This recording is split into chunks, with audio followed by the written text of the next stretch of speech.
Good morning, everyone, and welcome back. It is FPC Radio Live. It is 7-Eleven day, John. Are you going to get your big gulps?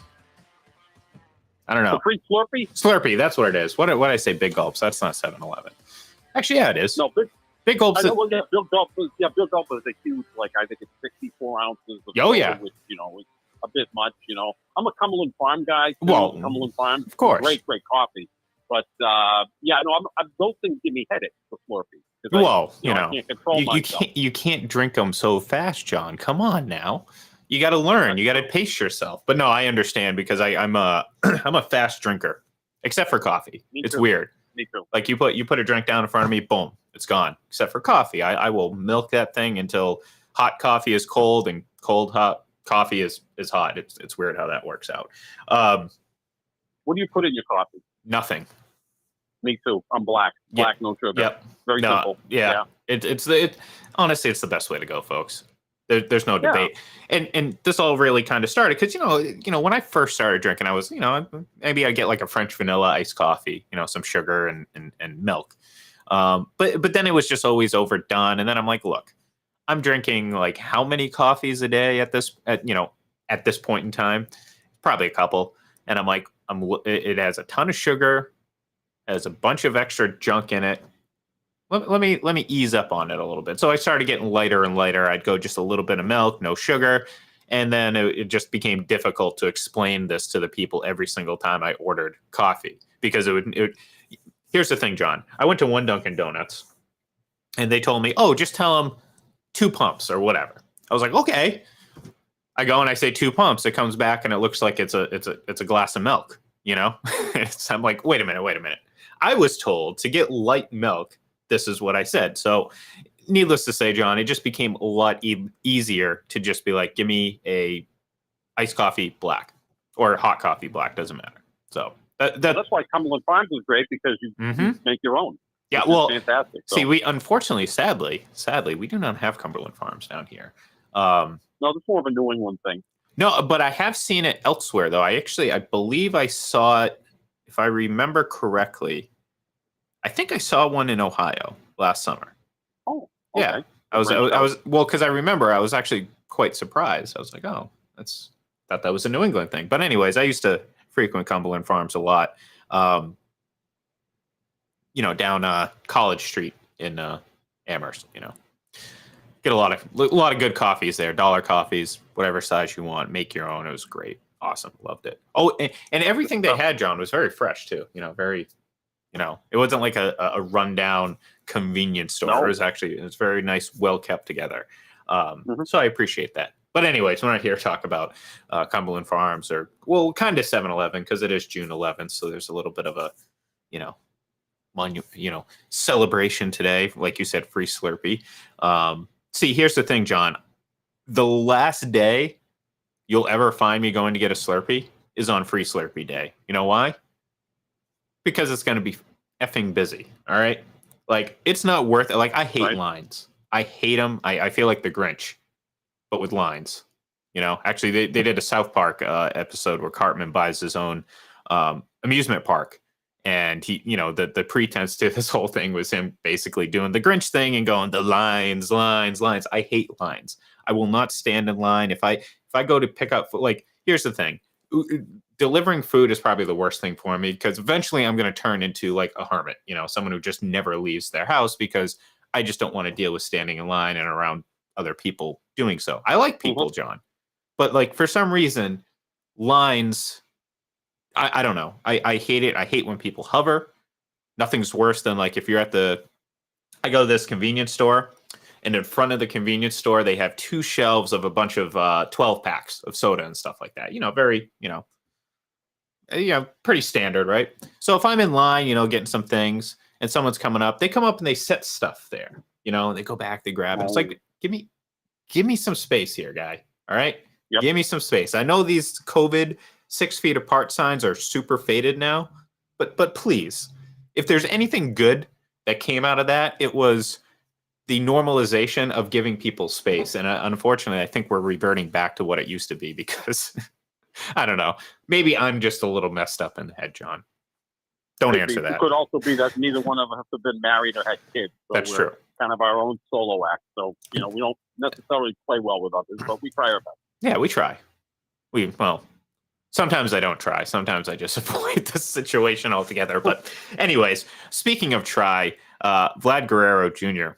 tried quite well last night and succeeded in winning a home run derby and becoming the first, him and his father, of course, becoming the first father-son duo to ever do it. So, it was pretty exciting. It was fun to watch last night. I don't know how much of it you caught, but it was impressive. I mean, again, this is we're kind of at the point with this, like with the slam dunk competition. It's like, how much can you really do? You know what I mean? At this point, like, it's fun to watch the drama unfold, and you get into these. The kid getting hit. I hope he's okay. Getting hit with a baseball. Other than that, it's like, okay, it's a home run derby. It's batting practice essentially. Maybe not the appropriate comparison to make, but it's batting practice on steroids, John. Oh, yeah. I mean, trying to hit it over 440 feet, so you get an extra 30 seconds. And, yeah, it's interesting. The only problem is, I go back to, like, the 99 home run derby that took place at Fenway Park, and you had McGuire and Sosa and Ken Griffey Jr. And everybody forgets that Ken Griffey Jr. actually won the home run derby in 99, because you wouldn't think of a lefty winning a home run derby at Fenway Park, but Griffey was that good. And Sosa and McGuire kind of tired themselves out in the early rounds by hitting, like, an incredible amount of balls onto Lansdowne Street, onto the Pike. Yeah. They hit the Citgo sign, which obviously they couldn't, because the Citgo sign's like 3/4 of a mile away from the park. So even Sosa and McGuire couldn't hit the ball that far. But you had, like, the huge stars. You had some stars last night. Obviously, Mookie Betts, who's not really considered a home run hitter, but he hit home runs. The problem with last night is you didn't have Shohei Ohtani, who, is going to play in the game, but is dealing with some sort of blister on his finger. So he wants to try to get that healed for the second half of the season. You didn't have Aaron Judge, who's the power hitter in baseball, who's been injured for a month and a half. And you didn't have Mike Trout, who's one of the great players in baseball, because Trout and Judge are both injured. So, the three biggest names that you wanted in this weren't around for it. So, you're left with other really great players, but, some that you go, who's that guy again? Who does he play for? Like, I don't even know that much about him. So, but Vlad Jr. Is a sensational player, and it's pretty cool that his dad won it 16 years ago to the day. Yeah. It's funny how those things work out that way. And look, I mean, it's kind of like, it's kind of like, hockey has a problem promoting its stars. And I think baseball's they have a lot of Vlad Guerrero Jr. is one of them. I mean, they do have a lot of really exciting young players, but yeah, you're kind of right. They're like, you look at the AL lineup, for example. Now, again, good, no doubt about it, but at the same time, it's. I mean, look, it's going to be hard to compare, certainly in recent memory, to things like the '99 All-Star Game. You know what I mean? Because that was a pretty. I don't want to sit here and pretend like that was the norm. You know what I'm saying? Like, because it really wasn't. I mean, that was a year that was just incredible, from obviously the Ted Williams situation. I mean, Pedro just what he strike out 5 of 6. And hit no hits. I mean, that was one of the most dominant performances in as for a pitcher against, obviously, not just great hitters, but the best of the steroid era too. So it wasn't just like a great performance. This was Pedro overpowering players that were obviously not only great players, but also using performance enhancing drugs in the case of some of these big name players like McGuire and Sosa and all that stuff. So they actually shortstops for the American League in 1999 were Nomar, Jeter, and A-Rod. Yeah. Like Miguel Tejada, who would go on and win the MVP the following year, didn't even make the team. Yeah. That's how deep that position was in the American League. We're talking about all guys that Jeter wasn't necessarily a power hitter, but he could hit 18, 20 home runs. Nomar was winning batting titles. Now it feels like we have a bunch of, and I think this is gonna I'm gonna say utility players, but not in the negative sense that people probably assume I'm using it. You know what I'm saying? Like, you're versatile players. the league is made up of a bunch of versatile players, but kind of to your point, or at least this is what I'm taking out of it, they don't seem to have the marquee stars at the key positions, the glamour positions, John. Shortstop is one of them. Pitcher, obviously. Or they're very limited in that sense, to the point where it's like, okay, you throw out this AL lineup and a casual viewer of the sport is probably not going to know much about it. You know what I'm saying? And I think that's the situation baseball's in. And it's like, look, I understand you're not going to have 1999 All-Star Game moments every single year, but I don't know. I mean, I think we're both pretty much down on All-Star games in general. We do this every cycle. Every time one of them comes up, we go through the same sort of discussion where it's just like, I mean, I just, I don't need special rules for the home run derby. It's not changing much. If anything, it just makes things a little bit more complicated and just a little bit unnecessarily intricate. You know what I mean? Like the home run derby, it's just pretty straightforward, in my opinion. Same with like the slam dunk competition. I don't need like brackets and various different things to juice it up. Just realize that, like, look, I mean, these things have a shelf life. I mean, how different can you be in home run derbies and slam dunk competitions, Sean? It's like having a shootout. Not much you can do. Yeah, it's like having a shootout at the end of the NHL All-Star game. Like, how stupid would that be? Like, it would just. Okay, you know what? I'm gonna nip it in the butt right there, because I am not gonna get into a shootout rant right now. We have a very important guest waiting on the line, and I'm sure he doesn't want to hear me ranting about the shootout in the middle of July. So, Jim, good morning from where are you right now? I'm in Vermont, actually. There we go. Hunting Bigfoot. Yeah, no, I am in Vermont. It's very nice here. Well, it was rainy all day yesterday, so a little better today. But look, I'll give you this. I don't want to see a shootout at the All-Star game. I don't want to see a shootout, period. I watched the home run derby last night, and I will say this. The time, all this crap, brackets, I remember when it's 10 outs, hit as many home runs as you can, and then you're out. That's it. Yep. You were done.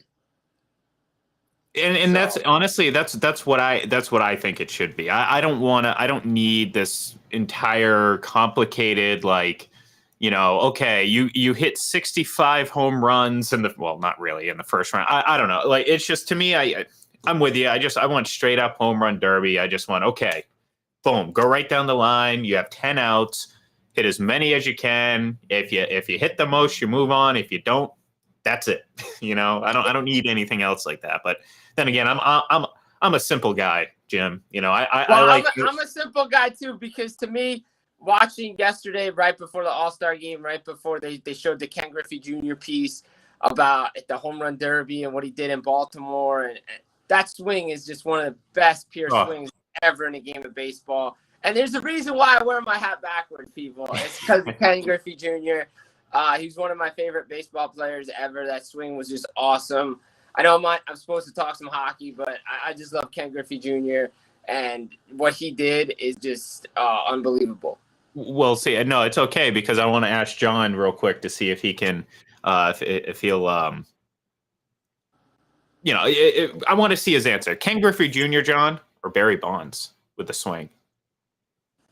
Well, Griffey had the more beautiful swing, of course, right? I mean, again, this is almost like, Aaron Rodgers is the purest passer, but Tom Brady's the greatest quarterback. So, yeah, you could say that Griffey Jr. had the most beautiful swing. So did Darryl Strawberry, Will Clark, and it's always left-handers that have beautiful swings. Barry Bonds is clearly the greater player than Ken Griffey Jr. I mean, he was a better base runner, a better hitter, not quite the fielder, although he's the greatest defensive left fielder ever. And that was the debate in the 90s. And I remember when the Sporting News, which they give out their player of the decade every decade, and they named Barry Bonds the player of the 90s. I remember talk radio was blowing up, like, why isn't Ken Griffey Jr.? I'm like, well, just look at the numbers throughout the decade. I mean, the guy carried teams to the playoffs that weren't all that good and had the best numbers in the decade and was the best player. But Griffey's a great player. He's the third greatest player I've ever seen, behind only Barry Bonds and Alex Rodriguez.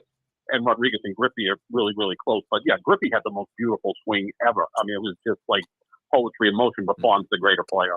Yeah, if you guys are new to the show, John is a very big Barry Bonds fan, as am I. Like I'm a very big proponent of he needs to be in the Hall of Fame. I think all these steroid era guys should be in the Hall of Fame for the simple fact that, well, the Major League Baseball fans, owners, coaches, everything was just as complicit in this era of baseball as the players themselves. And there were a lot of them taking these performance enhancing drugs in this wild, wild West era. And it's like, okay, you can't ignore that. So, and you have some, John and I were talking about the 1999 All-Star game at Fenway with Ted Williams coming out, talking to Mark McGwire, you had Alex Rodriguez, all these guys. It just a great, great moment. And it's like, do you really want to pretend like that era just didn't happen? Like you're talking about some of the greatest hitters of all time, and you're just like, nah, they shouldn't be in the Hall of Fame because, well, people finally got upset that they were taking drugs, and we did nothing about it. So, but anyways, I don't want to get too far off. We do want to talk hockey because Jerry's the voice of Full Press Hockey, so it's very appropriate that we do discuss a little bit of hockey. And well, free agency began at the start of the month.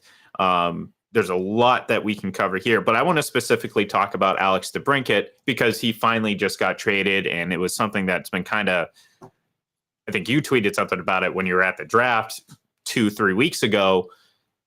It's going to happen eventually, and finally it happened. So I just want to hear your thoughts on the move from Ottawa to Detroit and kind of how it went down.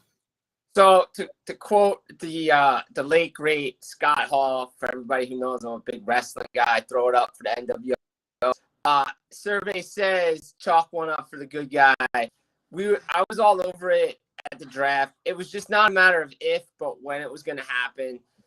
Sunday night rolls around, get the text, hey, DeBrincat's going to Detroit. By the way, if you guys didn't look, I know shameless plug is the cheap pop, like Foley would like to say. Ian put it up on Full Press Hockey, Full Press NHL Twitter. One of my predictions: DeBrincat to Detroit. So I guess 1 for 3 isn't bad. But look, DeBrincat to Detroit. I think that he wanted to go to Detroit. That was really the only option out there. Yeah, there were 9 teams, maybe 10 teams, but he really wanted to go to Detroit. So he really controlled all the power here. Eiserman, Dorian been talking back and forth. Scouts, what were they going to? I'm going to try to emphasize as much as possible. Like with the Pierre-Luc Dubois, the value for the player, everybody's going to say it's not great. Well, guess what? It's not going to be great. Teams need players in return. It's not, it's not like picks and prospects anymore. Ottawa needs to make playoffs. Like they need to. Detroit needs to make the playoffs. They get a sniper. Great. Would things have been different in Ottawa if Josh Norris was and they got quality goaltending and made the playoffs? Maybe they wouldn't have been, because the Flames made the playoffs too, and Matthew Tkachuk and Johnny Gaudreau wanted out. So I think DeBrincat was probably leaving no matter what. Personally, if he had stayed and tried to play out another year, because to me, 1 year in a new city after getting traded is tough. The adjustments, everything. I think we would have seen a better Alex DeBrincat this year in Ottawa if he had stayed, but he doesn't. Look, they get Dominic Kubalik. He'll be a 20-goal scorer for them, and hopefully everybody's healthy on that roster. They get the save with Jonas Corposalo. It's Buffalo, it's Detroit, it's Ottawa. We're going to be battling in that Atlantic Division against other teams as well, like Pittsburgh's, like the Washingtons, like the Bostons, for a playoff spot. So, Ottawa did what they could do. Detroit gets their sniper. He signs a 4-year deal, nice money for DeBrincat. So look, he's happy, the team's happy, and everybody moves on. And you said you were 1 for 3, and I want to correct you. You're technically 1 for 2 because there is still one unresolved. That's true. Prediction on your 3. Obviously, you were sadly wrong about Todd Bertuzzi. I'm stuck in 1999, apparently. No, Tyler Bertuzzi going or re-signing with the Bruins, but you also predicted Connor Hellebuck going to New Jersey. Now, the Devils seem like one of those. There's a few teams out there that just, do they have the right piece in net for them to make a legitimate Stanley Cup run? And I think there's some debate amongst maybe Devils fans and others whether or not they have it, but a guy like Connor Hellebuck would be that type of guy if they were able to get it. Do you still think it's going to happen, or do you think maybe the price tag might be a little bit too high? Because to get a goalie, almost said quarterback. My mind is messed up. I haven't had enough caffeine. To get a goalie of that quality, it doesn't come up often, and especially for a team like New Jersey, who looks like they could be poised to kind of springboard themselves to the top of that Metro division. Yeah, I think they could. I think they're still in the running for it. It's going to depend on the cost and what the extension looks like. I think that's the big holdup. I think you saw with the Brinket too. I think that the extension was the big holdup on why he didn't get traded when he did. Look, if he wants Vasilevsky money, I think the Devils will go look elsewhere. They'll look at Gibson or Saros or something like that to put them over the top. Because I think, to be honest, I don't think Vanacek and Schmid are the guys that are going to carry him to a Stanley Cup this year. I think if you could get a Gibson in, you get a Hellebuck with the roster that they put together, with the team, the re-signing of Timo Meier, keeping Jesper Bratt, trading for Tyler Toffoli, you have Andre Palat, you keep Holla, like all these guys. Like Tom Fitzgerald's done a really nice job putting this team together. You know, some people think they may take a step back defensively. I don't think so. I think, maybe Severson may be a bigger loss than some people think he would be. I don't think Graves is going to be a big loss. I saw what Luke Hughes did in the playoffs. I was clamoring for him to get in the playoffs. He's going to look good. You bring in a Colin Miller, he'll be fine if Simone Nemec isn't ready. This team, if they could solidify that goaltending position, look out, because they would be the best team in the Eastern Conference, bar none. I think they'd be ahead of Carolina. Right now, to me, it's Carolina and it's the Devils, and figure out, the teams from the Atlantic, because I think those are the two best teams right now in the Eastern Conference right now. Again, we have to play it out. We don't put teams ahead on paper. We don't do anything like that. But if you look at it, the Devils and Carolina are going to be battling again for first place in that Metro division. Who's better I think a lot of teams in that Metro took a step back outside of Columbus defensively. And then in the Atlantic, the Bruins, they did some nice job. I think, to be honest, I think Morgan Geekie for the Bruins is going to be a solid signing for them. I like that play. I think he's an underrated player. But again, are they going to take a step back? I would think they're coming back to earth a little bit, considering Bergeron, Krejci probably not coming back, but you don't know. Again, the Leafs, they made a lot of different moves. Lightning, Florida made a lot of moves there too. But again, they have injuries to key players on defense. So there's a lot of moving parts. So to me, I think if New Jersey gets their goaltending squared away, why not the Devils this year? Yeah, and like that's really what it is. It's like there's an opportunity here to kind of take control. Because look, I don't know if Patrice Bergeron comes back to the Bruins, this team was a very good team without Orlov and Bertuzzi. And I'm not saying that they can, obviously, even if they both came back, I wouldn't have never predicted they'd come anywhere close to what they did last year.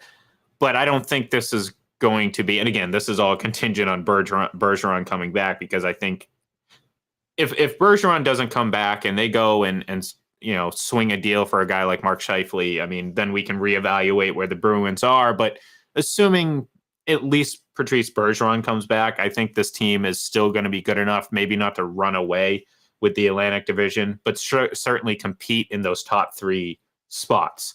But the Atlantic Division, for the most part, is very flawed. So we got Tampa that's, look, they're coming down off their run.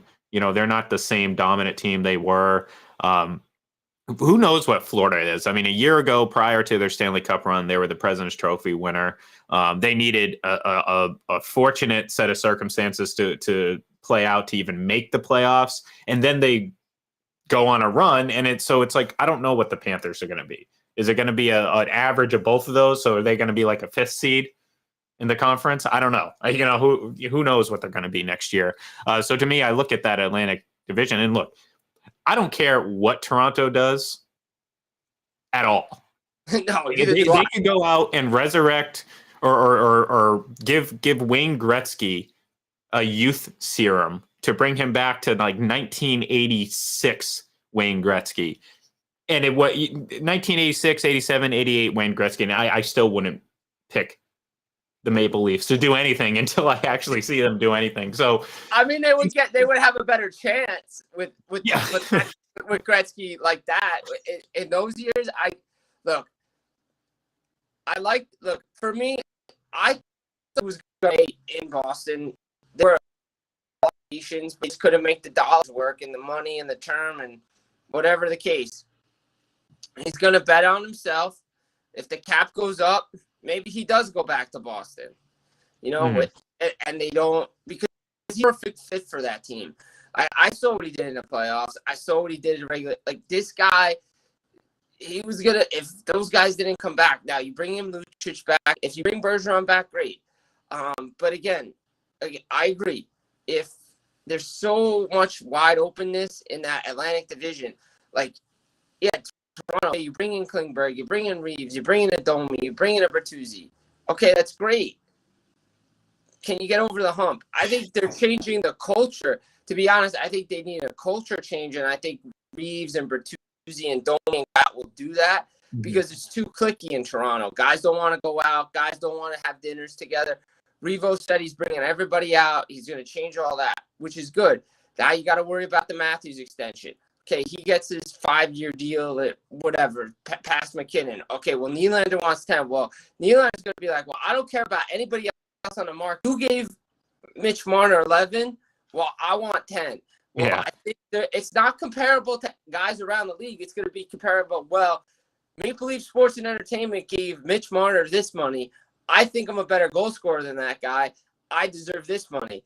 And the problem is where are the dollars and cents? I think that somebody on that team's got to step up and say, look, as much as I want all this money, we got to stop it. We got to start building the team the right way. But I don't think it's going to happen. I think one of those guys is going to be gone, and I think it's going to be Nylander, and it's going to be a big loss for them because he showed up in the playoffs at least for this Maple Leafs team.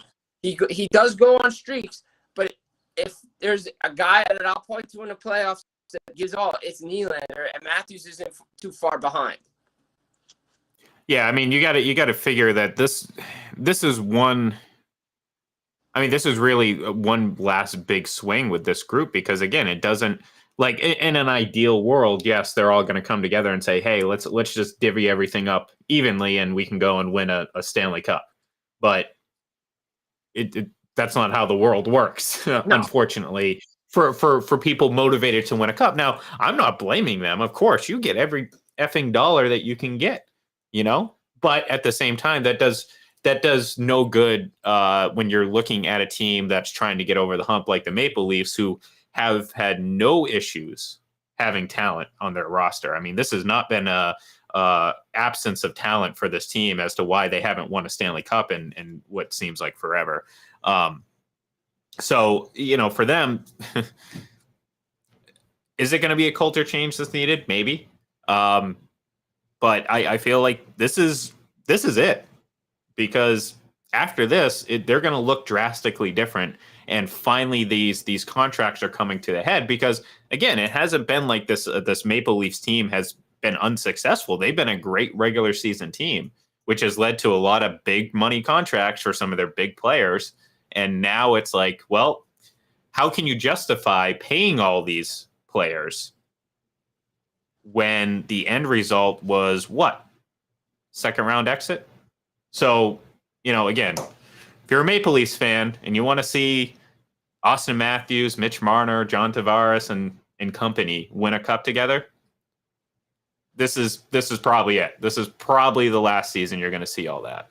Look, things were aligned for this team in the bubble and all and the North Division and all this stuff. But tough decisions with this. Brad Treliving makes make tough decisions. Kyle Dubas didn't make any tough decisions. He let the players walk all over him. And that's his fault for putting the team in the position that it is right now because he didn't put his foot down. And I'm not blaming the players, but I think this is where management has to be like, we're trying to win here. You guys can't have every single dollar that you think you're owed. And you look at Fitzgerald and what he's did, and he's reiterated to all those guys, hey, this is where we're going to be. This is how we're going to structure players. If you don't like that, okay, we'll go move you. We're going to find you. And, yeah, I think that was a message to Jesper Bratt. You think you're owed this? Well, no, you're not. And if you want that, fine, we'll trade you for a first-round pick. And the Devils were going to do it. But he came to his senses and said, okay, this is where I want to win. Timo Meier coming in and said, hey, this is where I want to be. So management has to play a part in this too. And tough decisions have to be made. I look at the Tampa Bay Lightning up against the salary cap. They move out. They can't re-sign Andre Palat. They can't re-sign Alex Colon. They have to trade Ross Colton. Well, Ryan McDonough had a no-move clause, right? He gets traded to Nashville. Well, I know John Tavares is your captain, but maybe you have to go to him and be like, buddy, $11 million, we could use it elsewhere. Yeah. No, it's true. And it's like, that's the thing too. It's like, when it comes to trying to sell, like, the Devils were able to sell Jesper Bratt on what the culture and the potential was. And, just seeing what the moves they were making, what is Toronto? What kind of leverage does Toronto have? And it's kind of a rhetorical question because, I kind of know the answer. They don't. I mean, they don't. Rich history, great, awesome. You get to play 3 blocks down the road from the Stanley Cup. The sadly ironic thing is you're very likely never going to touch it yourself if you continue to play for the Maple Leafs. That's the I say sad, but deep down it's hilarious irony to me because I'm a Bruins fan, so I like any sort of misery that befalls the Maple Leafs. So the deliciousness of the fact that the Stanley Cup resides right down the street for much of the year at the Hockey Hall of Fame is great. But like, that's the thing.